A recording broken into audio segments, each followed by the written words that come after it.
All right, so let's go ahead and move on to Monday Night Football. We have the Chiefs taking on the Giants, and the over/under is 52. Chiefs favored by 9.5. Injury-wise, the real name is Patrick Mahomes. He avoided concussion protocol, but he's still listed as an undisclosed questionable status, but he should be good to go. Other than that, some linebackers, a fullback, things like that. But on the Giants side, there's a whole laundry list. Evan Ingram, Sterling Shepard, Saquon, Kadarius Toney, Kenny Galladay, Jabril Peppers. Dude, if they're on the Giants team, might as well give them a questionable designation. But on this one, I'm curious what Jake has to say when the Chiefs take on the Giants. So it's funny. Me and Matt were sitting at the bar this weekend watching the game, absolutely watching the Titans destroy the Chiefs. Looked over at him. It's like, I'm never betting with the Chiefs ever again. I think I'm about to break my rule that I immediately made. So I think I would take the Chiefs in this one very reluctantly. It hurts because they're 2-5 against the spread. They always have these big spreads. It does seem like Patrick Mahomes is going to come back and play. He tweeted that he's ready to go. I think this is their bounce back game. It's everybody on the Giants is hurt.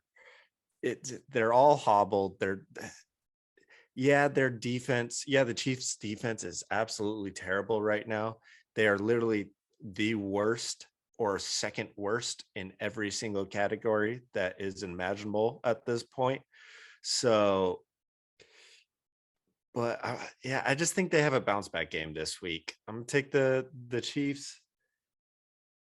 The over under 52. I think I'm gonna take the under on this one. I just don't see the Giants scoring a ton of points in this one with how many injuries. So, but I'm excited to hear what you guys think. Tyler, what do you think is going to happen in this one? Yeah, so I disagree completely. I am on the Giants and I'm on the over. The Giants are actually one of my favorite picks of the week. I think we're looking at a team that is dealing with pretty much the same injuries they were dealing with last week. In fact, they might get Kadarius Toney back. They might get Sterling Shepard back. We don't know yet. Even if they don't, it's the same receiving core that put up 25 against the Panthers. And yeah, we've talked about the Panthers falling off defensively, but I still don't think the Panthers defense is worse than the Chiefs. So I think the Giants can come out, put up 24, 30 points. I think Daniel Jones, this is the type of game where he just goes out and scores a bunch of fantasy points for no reason. And I think if they can put up 24, 30 points, the way that their defense has kind of been middle of the pack and the way that the Chiefs offense has just not been clicking, I don't see the Chiefs putting up 40. The Chiefs offense just hasn't been clicking in a way that shows me they're going to be putting up 40 very often anymore, at least not this season. So I personally think I think the Giants keep this game pretty close. I think they cover it pretty easy, but I do think it goes over. I think it's going to be a little more of a shootout than we probably would have expected when we saw Chiefs Giants this week. If we looked at this, at the beginning of the season, we thought the Chiefs were going to be what everyone projected them to be.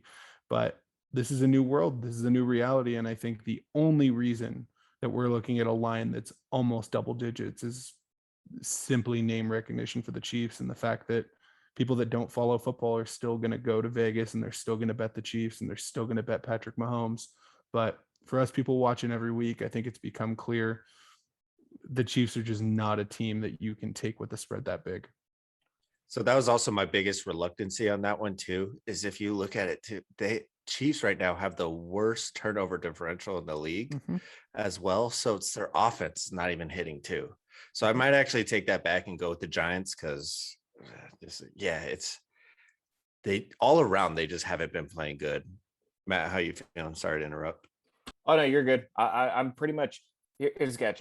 If even one of the Giants players between Shepard, Toney, Galladay plays, I'm taking Tyler's side. If all of them are ruled out, I'll take the Chiefs side.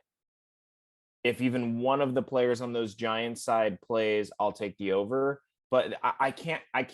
It's a Wednesday. Like when we're recording this right now, I can't actually make a guess on this game based on the injury report unless I know who's playing on the Giants side at this point. I'm leaning taking the Giants to cover. simply because the Chiefs have shown me nothing to believe in, really, from being able to do that.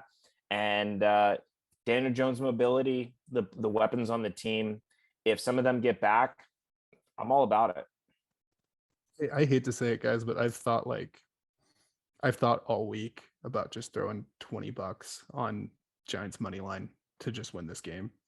The Chiefs are a dumpster fire. It's just one of those things. The rest of the year, any game where the Chiefs are favored by 7 or more, I just might bet the other team $20, and if I win 1 in 3, I'm in the profit. Not a bad strategy. I am going on the record to be on your side as well. I'm going to go ahead and take the Giants. Let's go ahead and make that unanimous there. Over underwise, I'm kind of falling where Matt is saying it really depends on who's going to play. I'm going to go ahead and guess that at least one of those guys plays, and I'm going to go ahead and guess that I should be on the over there. Thank you for listening to this little highlight of the 2 Minute Drill podcast. If you want to follow along to other games, here's a playlist for you. If you want to listen to the show in its entirety, show links are in the description. Make sure you're subscribed to the YouTube channel, and we'll see you on the next one. Peace.